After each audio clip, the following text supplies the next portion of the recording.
In a rare show of unity on Friday, President Uhuru Kenyatta and opposition leader Raila Odinga told Kenyans they had set their differences aside and would work to unite the public. The two met at Harambee House office of the president before addressing the press.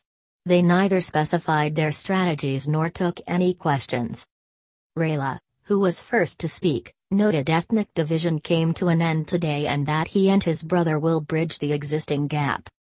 Kenya has faced tumultuous times since the disputed August 8, 2018 presidential election, whose outcome Raila objected and termed Uhuru an illegitimate president. But today, the NASA chief and ODM party leader said they resolved to end animosity before Kenya sinks. "We refuse to allow our diversity to kill our nation.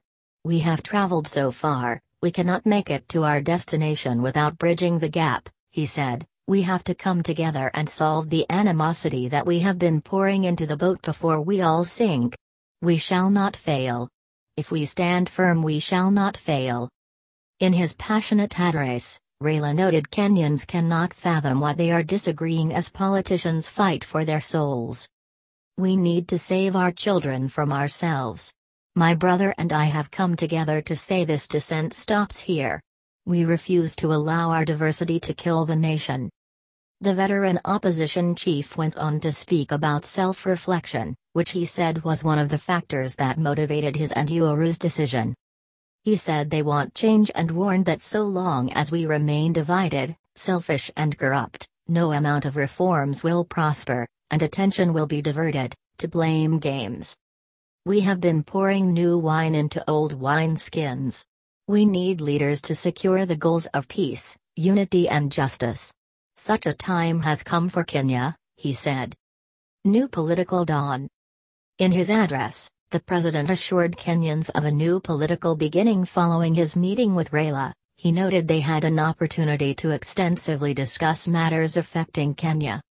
"All we want is a common understanding that Kenya is greater than any one individual.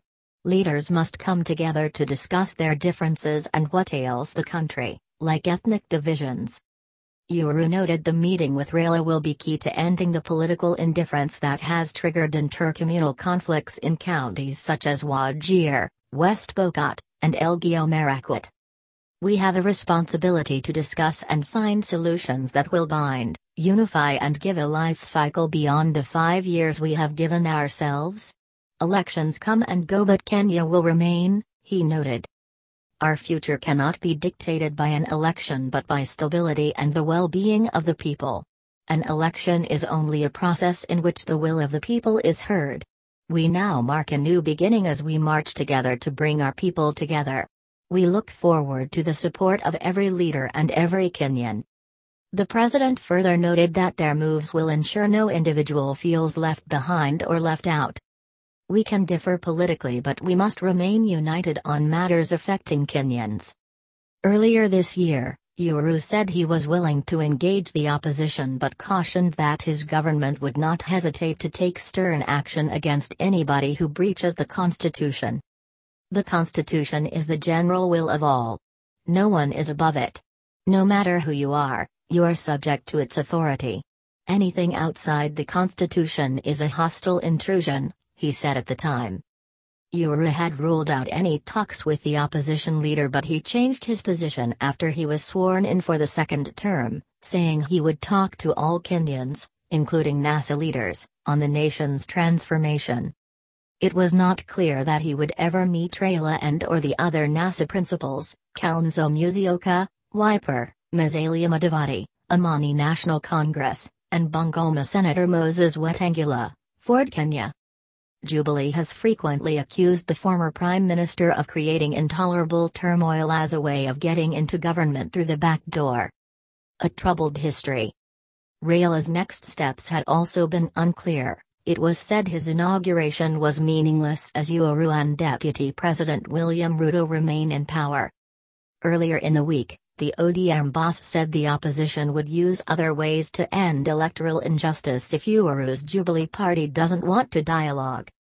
Kenyans have been fearful of violence since the 2007-8 killings of at least 1,300 people and displacement of more than 600,000 over a disputed election that saw Raila against Mwai Kibaki.